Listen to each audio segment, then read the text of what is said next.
Assalamualaikum warahmatullahi wabarakatuh. Semangat pagi teman-teman. Ya, kita jumpa lagi di dalam perkuliahan Etika Hukum Bisnis. Dan malam ini materi kita adalah peranan hukum perikatan ataupun perjanjian.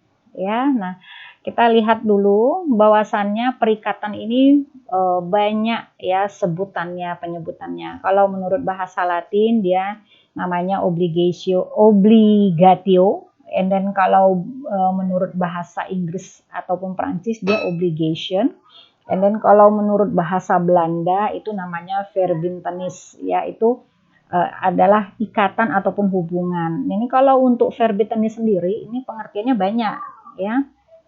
Dikatakan bahwasannya perikatan itu merupakan masing-masing pihak itu saling terikat oleh suatu kewajiban ataupun prestasi ya. Kemudian perikatan itu disebut juga perutangan. Perutangan ialah suatu pengertian yang terkandung di dalam verbintenis yang adanya hubungan hutang piutang antara para pihak. And then verbintenis juga dikatakan itu adalah suatu perjanjian ya.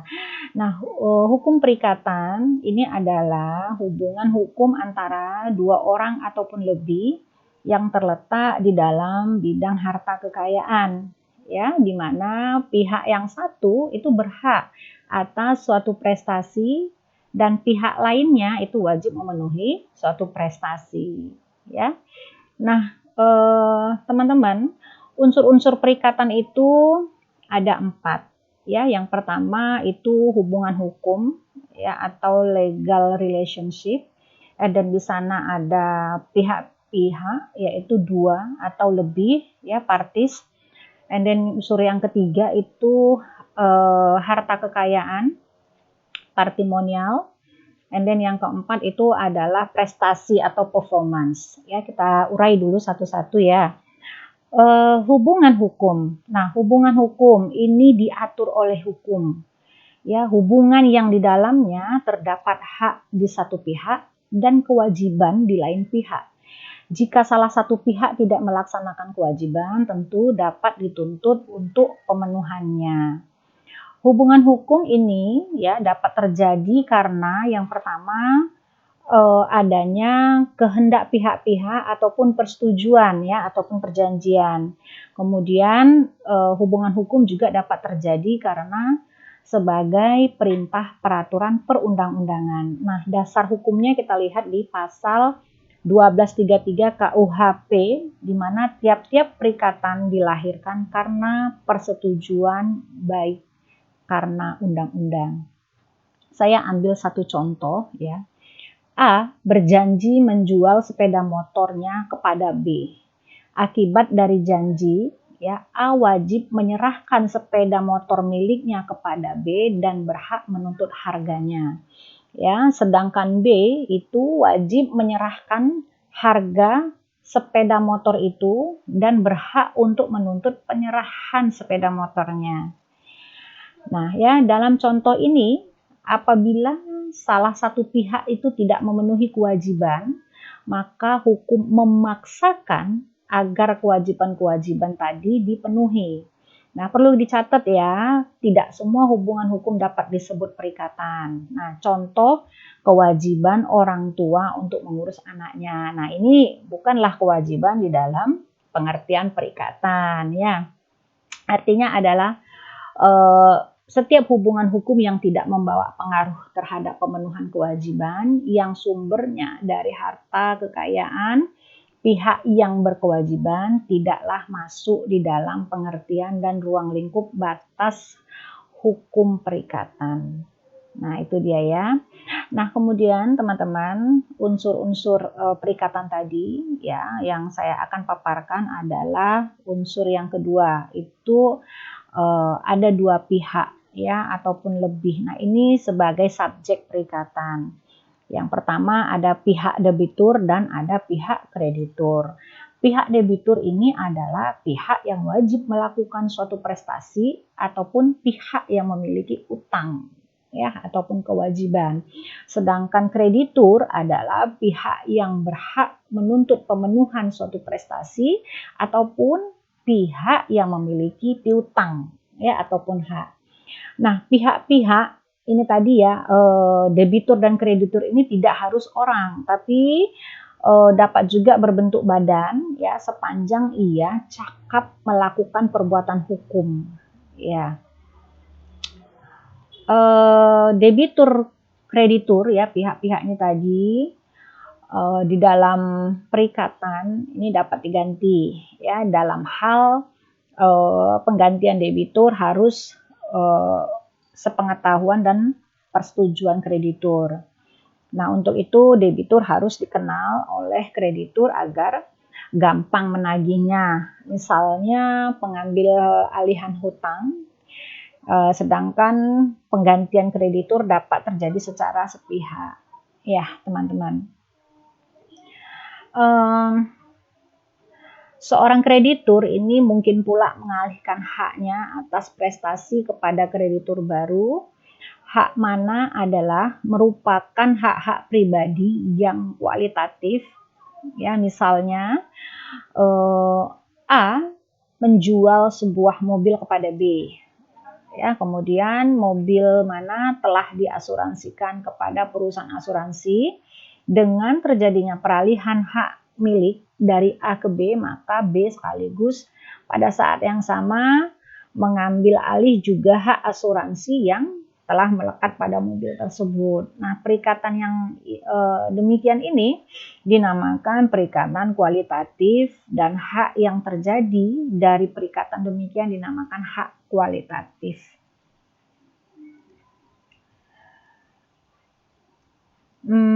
Selanjutnya ya seorang debitur itu dapat terjadi karena perikatan kualitatif sehingga kewajiban memenuhi prestasi dari debitur dinamakan kewajiban kualitatif. Ini saya contohkan ya, seorang pemilik baru dari sebuah rumah yang oleh pemilik sebelumnya ini diikatkan dalam suatu perjanjian sewa menyewa. Nah, terikat untuk meneruskan perjanjian sewa menyewa. Dalam suatu perjanjian, ya orang tidak dapat secara umum mengatakan siapa yang berkedudukan sebagai kreditur ataupun debitur seperti pada perjanjian timbal balik, yaitu kita contoh yang tadi, contoh jual beli. Ini dia, si penjual adalah kreditur terhadap uang harga barang yang diperjualbelikan, tetapi ia berkedudukan sebagai debitur terhadap barang atau objek prestasi yang diperjualbelikan.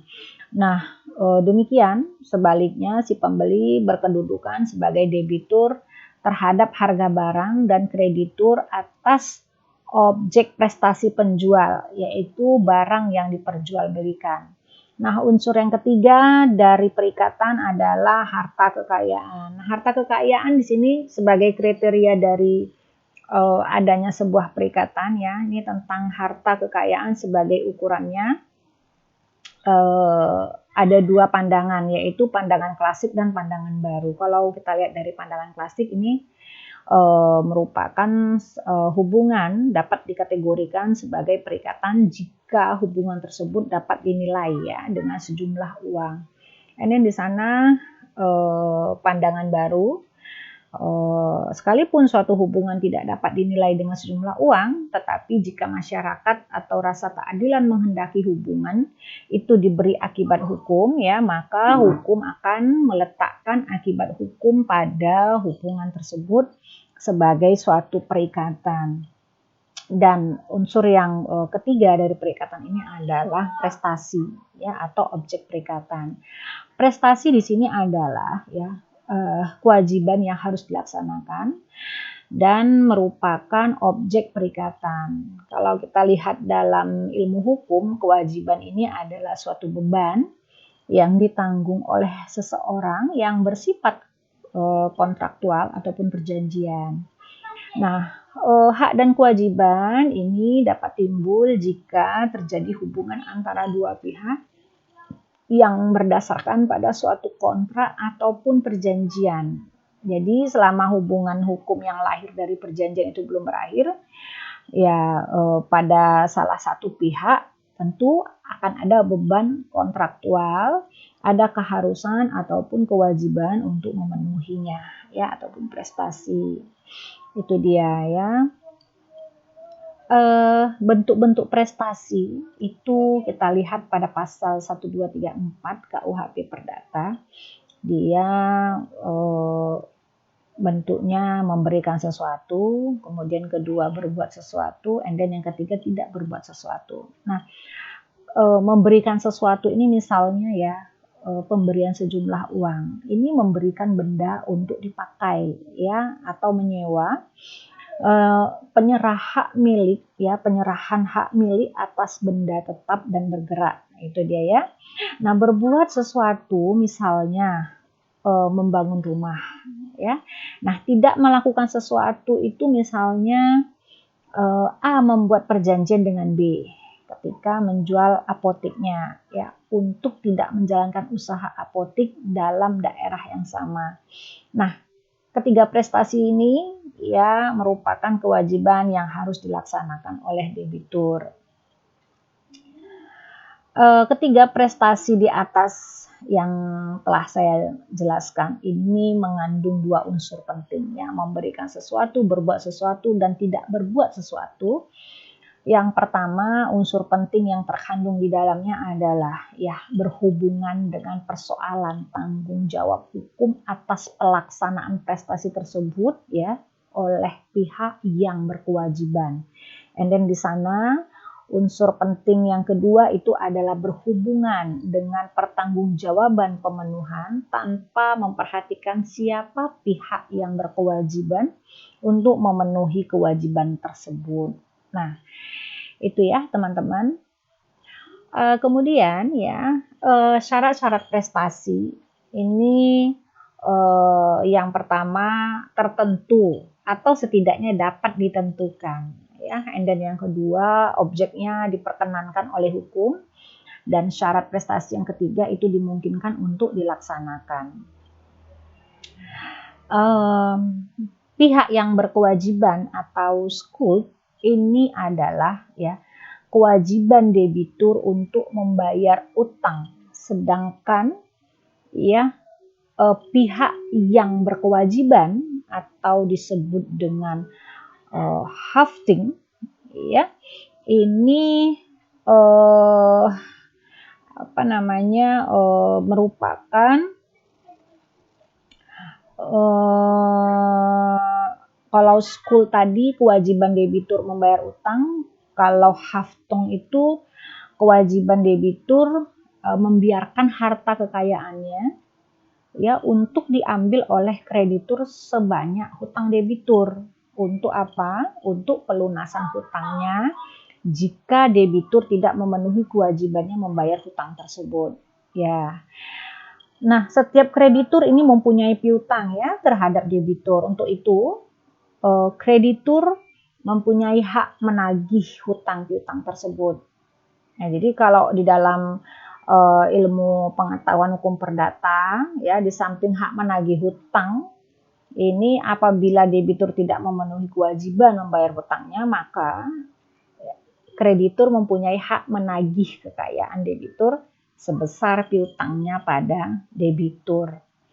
Nah, itu ya teman-teman, memang agak sedikit ulasannya seolah-olah kita ini adalah ya berada di ranahnya hukum, tapi memang demikian. Di dalam bisnis itu tentu akan ada ya bab-bab yang diatur. Nah, ini kita berbicara tentang peranan hukum di dalam perikatan ataupun perjanjian, ya tentu kita agak sedikit ya lebih banyak mengupas kepada aturan-aturan ya. Jadi pihak-pihak yang diatur di dalam perundang-undangan ini ya, kemudian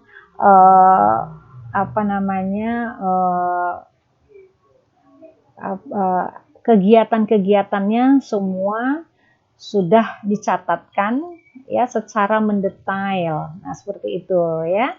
Nah, kemudian teman-teman ya di dalam perikatan juga ada tempat pengaturan perikatannya. Kita lihat ya, itu tempat pengaturan perikatan kita lihat dari buku ketiga ya KUHP Perdata. Ini sistematikanya seperti ini ya, bagian umum. Nah, bagian umum itu ada bab 1 ya, perikatan pada umumnya, kemudian bab 2 ya, perikatan yang timbul dari perjanjian, and then di sana ada bab ketiga, perikatan yang timbul dari undang-undang ya kan. Kemudian ada bab 4, hapusnya perikatan ya. Kemudian ada bagian umum, ada lagi bagian khusus. Di bagian khusus ini masuk bab 5-nya, jual beli dan seterusnya ya. Ini sampai bab ke 17. And then di sana ada lagi di dalam bagian khusus ini bab yang mengatur perdamaian itu di bab 18. Nah, itu ya. Nah, jika ketentuan bagian umum bertentangan dengan ketentuan khusus, maka yang dipakai adalah ketentuan yang khusus. Nah, itu ya. Nah, kemudian sistem hukum perikatan. Ini sistemnya adalah terbuka. Artinya apa? Artinya KUHP Perdata memberikan kemungkinan bagi setiap orang untuk mengadakan bentuk perjanjian apapun ya, baik yang telah diatur dalam undang-undang, diatur di dalam peraturan khusus maupun perjanjian baru yang belum ada ketentuannya ya, sepanjang tidak bertentangan dengan pasal 1320 KUH Perdata. Nah, akibat hukumnya di sini adalah jika ketentuan bagian umum bertentangan dengan ketentuan khusus, maka yang dipakai adalah ketentuan yang khusus. Ya, contoh nih perjanjian kos-kosan misalnya ya. Kemudian apalagi perjanjian kredit dan lain-lain. Nah, itu ya. Di pasal 1320 KUH Perdata, di sini mengatur tentang syarat sahnya perjanjian. Ya, yang pertama sepakat mereka yang mengikatkan dirinya. Jadi tidak ada paksaan ya, tidak ada kekeliruan atau tidak ada penipuan. Ya, mereka memang harus sepakat. And then yang kedua, syarat sahnya perjanjian itu cakap untuk membuat suatu perikatan. Cakap di sini maknanya adalah sudah dewasa ya, tidak di bawah pengampu. Jadi tidak masih tidak dalam asuhan. Nah ya, kemudian yang ketiga itu adalah suatu hal tertentu. Ini objeknya jelas ya, ukurannya, bentuknya dan lain-lain jelas ya. And then di situ syarat sahnya perjanjian itu ada suatu sebab yang halal. Jadi tidak bertentangan dengan ketertiban ya, tidak juga bertentangan dengan hukum ataupun undang-undang dan tidak bertentangan dengan kesusilaan. Nah, jadi muncul pertanyaannya, bagaimana sih ya jika pasal 1320 KUH Perdata tersebut dilanggar? Nah, suatu perjanjian yang mengandung cacat pada subjeknya yaitu syarat yang pertama ya, sepakat mereka yang mengikat dirinya, dan yang kedua kecakapan untuk bertindak ya, tidak selalu menjadikan perjanjian tersebut menjadi batal dengan sendirinya, tetapi seringkali hanya memberikan kemungkinan untuk dibatalkan. Sedangkan perjanjian yang cacat dalam segi objeknya yaitu mengenai yang ketiga yaitu segi ya, suatu hal tertentu ya, satu hal tertentu ini di sini tanda kutip, dan yang keempat adalah suatu sebab yang halal adalah batal demi hukum. Nah, ini artinya apa? Artinya adalah jika dalam suatu perjanjian syarat 1 dan 2 dilanggar, baru dapat dibatalkan perjanjian tersebut setelah ada pihak yang merasa dirugikan ini mengajukan tuntutan permohonan pembatalan ke pengadilan ya. Dengan demikian perjanjian menjadi tidak sah. Ya. Lain hal ya, jika syarat 3 dan 4 tadi yang dilanggar, maka otomatis perjanjian tersebut menjadi batal demi hukum walaupun tidak ada pihak yang merasa dirugikan. Nah, jadi apa sih kesimpulannya? Ya, jadi dapat kita simpulkan suatu perjanjian dapat terjadi pembatalan karena yang pertama itu dapat dibatalkan karena apa? Karena diminta oleh pihak untuk dibatalkan dengan alasan, ya, alasannya apa? Melanggar syarat 1 dan 2 di pasal 1320 KUH Perdata. Ya, and then alasan pembatalan yang kedua itu batal demi hukum karena melanggar syarat 3 dan 4 di pasal 1320 KUH Perdata.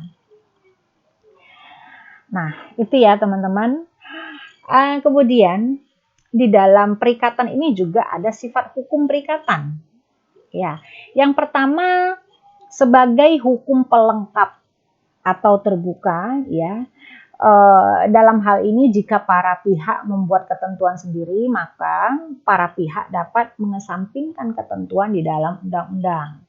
Kemudian sikap hukum perikatan yang kedua itu dia sifatnya konsensual. Konsensual ini dalam hal ini dengan tercapainya kata sepakat di antara para pihak, ya, maka perjanjian tersebut telah mengikat, ya. And then sifat hukum perikatan yang ketiga itu adalah obligator, ya. Dalam hal ini sebuah perjanjian hanya menimbulkan kewajiban saja, tidak menimbulkan hak milik. Ya, hak milik baru berpindah ataupun beralih setelah dilakukannya penyerahan, ya, atau levering. Nah, itu, ya. Nah, kemudian di dalam hukum perikatan itu ada lagi, ya, bahasan tentang isi perikatan. Nah, ini kalau dalam hal ini yaitu berkaitan dengan prestasi. Nah, suatu prestasi harus memenuhi syarat-syarat, ya. Adapun syarat-syarat prestasi itu yang pertama itu tertentu, ya, atau setidaknya dapat ditentukan, ya, dia prestasi tertentu. And then kemudian dimungkinkan untuk dilaksanakan. Yang ketiga, objeknya diperkenankan oleh hukum, ya, halal dia. Nanti penjelasannya di sana ada di pasal 1320 KUH Perdata, ini tentang syarat sahnya perjanjian. Kemudian dijelaskan juga di pasal 1333 KUH Perdata bahwasannya ada jabarannya secara lebih lanjut di sana, bahwasannya ya paling tidak jenis barangnya harus sudah tertentu, ya, kemudian jumlahnya juga asal nantinya dapat ditentukan dan dihitung jumlahnya, ya, kemudian kalau dipenuhi syarat, kemudian dianggaplah bahwa objek prestasinya sudah tertentu, itu dia tadi, ya. Nah, kemudian teman-teman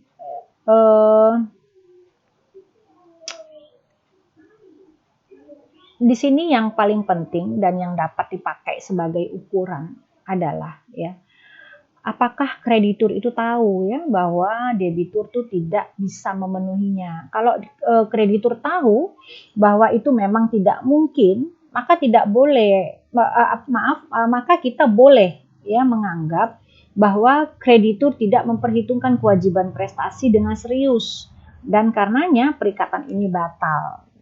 Ya, demikian ditafsirkan oleh pengadilan hakim. Ya, kemudian berkaitan dengan syarat sahnya perjanjian di pasal 1320 yang keempat, ya, bahwasannya suatu perjanjian itu tidak boleh bertentangan dengan undang-undang, ya, tidak boleh bertentangan dengan kesusilaan, kemudian tidak bertentangan dengan ketertiban umum, ya, lihat juga di pasal 1337 KUH Perdata, ya. Maka jika bertentangan dengan ketentuan di atas, perikatan tersebut batal demi hukum. Nah, itu tadi, ya. Jadi tadi saya sudah menjelaskan secara teori, ya, hukum-hukum, kemudian peraturan, ya, pasal-pasal. Wah, ini sekarang saya coba, ya, buatkan ke dalam contoh kasus, ya. Dari penjelasan tadi kita masukkan ke dalam contoh kasus. Ya, ini A ya, kronologis kasus. Pada permulaan PT Surabaya Delta Plaza atau PT SDP ini dibuka dan disewakan untuk pertokoan. Ya, pihak pengelola merasa kesulitan untuk memasarkannya. Salah satu cara untuk memasarkannya adalah secara persuasif, ya, mengajak para pedagang meramaikan komplek pertokoan di pusat kota Surabaya itu. Nah, salah seorang di antara pedagang yang menerima ajakan PT Surabaya Delta Plaza adalah Tarmin Kusno yang tinggal di Sunter, Jakarta. Ya, nah di sini Pak Tarmin memanfaatkan ruangan tuh seluas 888,71 meter kubik. Nah, lantai 3 itu untuk menjual perabotan rumah tangga dengan nama Kombi Furniture. Nah, 4 bulan berlalu ya Pak Tarmin menempati ruangan itu. Pengelola SDP mengajak Tarmin membuat perjanjian sewa menyewa. Itu di hadapan notaris. Ya, nah dua belah pihak bersepakat mengenai penggunaan ruangan, ya harga sewanya berapa, kemudian service charge-nya nanti berapa, kemudian sanksi dan segala hal yang bersangkut paut dengan sewa menyewa ruangan juga dibahas itu di depan notaris. Nah, Tarmin ya Pak Tarmin tadi bersedia, dia membayar semua kewajibannya pada PT SDP ini tiap bulan terhitung sejak Mei tahun 1988 sampai dengan 30 April 1998. Ya, artinya 10 tahun ya. Paling lambat pembayaran disetorkan tanggal 10 dan dendanya itu 2 per mil per hari untuk kelambatan pembayaran. Nah, kesepakatan antara pengelola PT SDP dengan Pak Tarmin ini dilakukan di dalam akte notaris. Ya, akte notarisnya itu Stefanus Sindunata nomor 40 tanggal 8 strip 8 ya strip 1988. Jadi di dalam akte notaris itu dicatatkan di nomor 40 tanggal 8 bulan 8 tahun 1988 di depan notaris Stefanus Sindunanta. Nah, itu dia ya. Nah, tetapi perjanjian antara keduanya agaknya hanya tinggal perjanjian. Kewajiban Pak Tarmin ini ternyata tidak pernah dipenuhi. Ya, Pak Tarmin menganggap kesepakatan itu sekedar formalitas sehingga tagihan demi tagihan pengelola SDP tidak pernah dipedulikannya. Ya, bahkan menurutnya akte nomor 40 tersebut tidak berlaku karena pihak SDP telah membatalkan ya gentleman agreement dan kesepakatan yang diberikan untuk menunda pembayaran. Hanya sewa ruangan ya, menurut Pak Tarmin akan dibicarakan kembali di akhir tahun 1991. Namun pengelola SDP berpendapat sebaliknya. Ya, akte nomor 40 ini tetap berlaku dan harga sewa ruangan tetap seperti yang tercantum pada akte tersebut. Nah, hingga ya 10 Maret 1991 Pak Tarmin seharusnya membayar 11.000 ya 48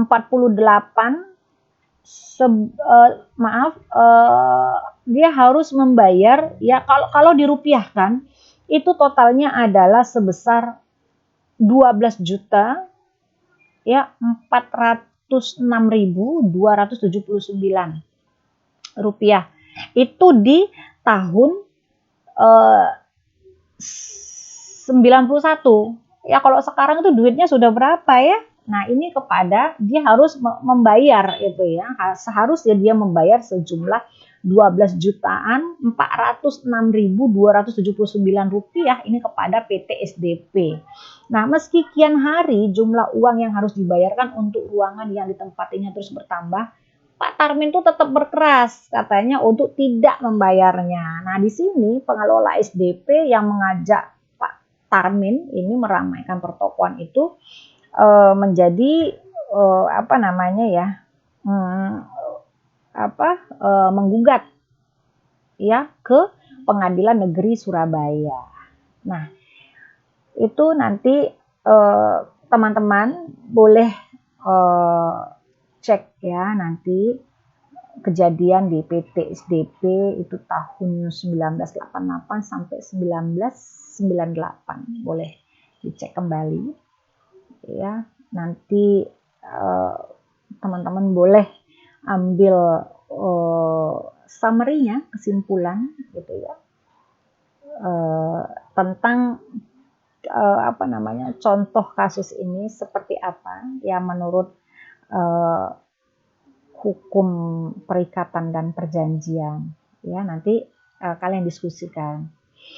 Nah, kemudian di sini nanti beberapa pembahasan tentang sistem pengaturan hukum perikatan, misalnya berakhirnya perikatan, ini boleh kita diskusikan ya di sesi selanjutnya. Nah, di sini saya ingin teman-teman itu lebih ke menganalisis kasus ya. Jadi analisis kasusnya kira-kira apa sih, seperti itu.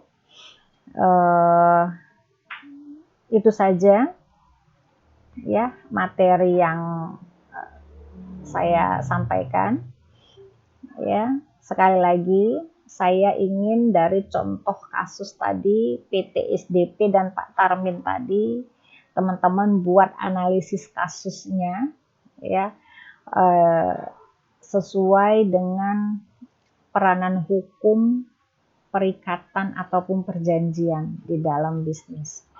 Itu saja teman-teman. Bertemu kita di sesi berikutnya ya. Assalamualaikum warahmatullahi wabarakatuh. Selamat malam.